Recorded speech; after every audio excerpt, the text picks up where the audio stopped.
around student debt relief, because what I want to make sure that we understand as a community is that from reading the headlines, we would think, oh, student loan debt relief, it's over, it's dead in the water, we're not going to get it.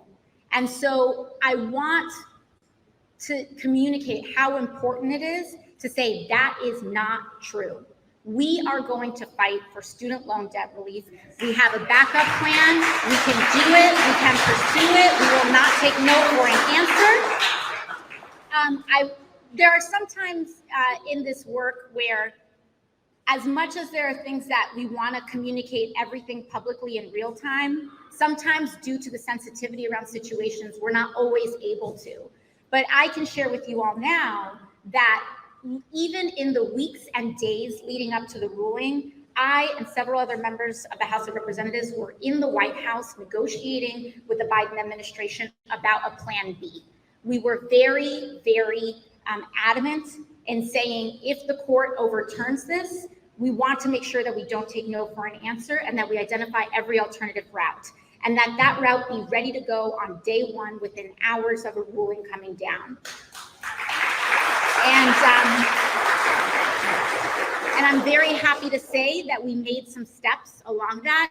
If some of you may have been following, within hours of the ruling coming down, President Biden stuck to his word and he committed to pursuing a plan B on student loan forgiveness. Now, of course, there are some differences between what we would have proposed and what he implemented, but the fact of the matter is that the most important part was that commitment to implementing a plan B.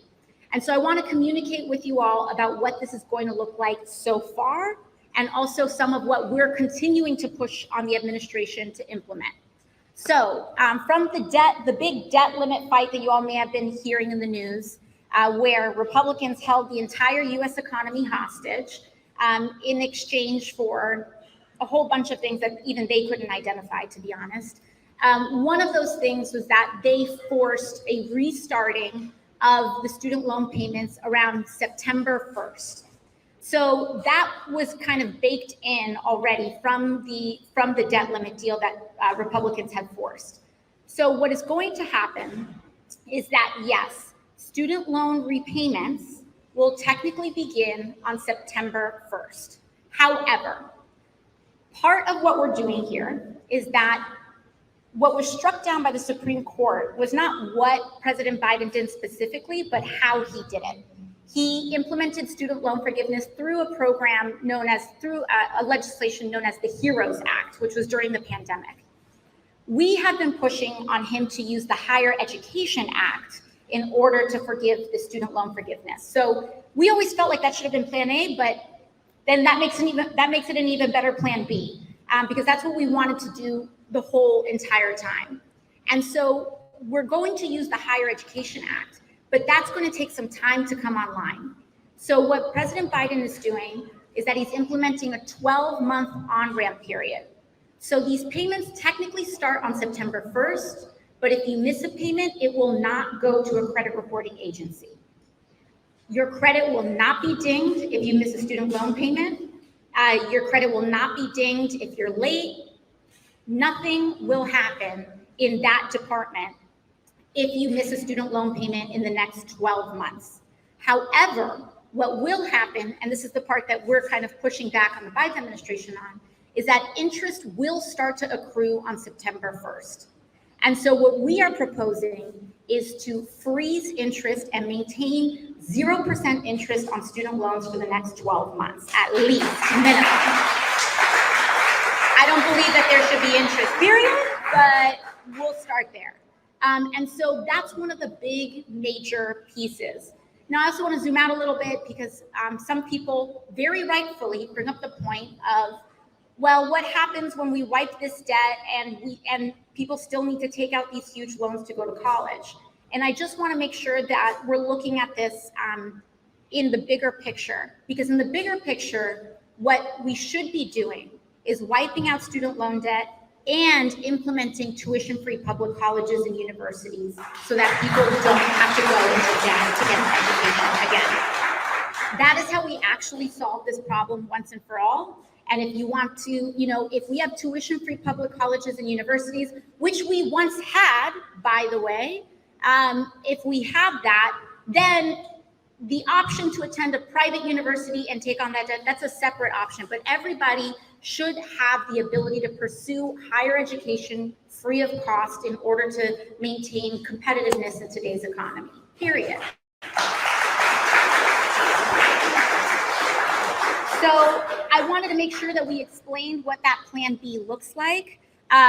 Again, we are continuing to push the Biden administration. He put in, they're saying 12 months. We really want them to ramp that up faster than 12 months. They're saying, interest will accrue. We really want them to also wipe out that interest during that period, especially because if you are eligible for student loan forgiveness, which is many, many people in our community, by the way, you shouldn't be paying interest on debt that's going to get forgiven anyway.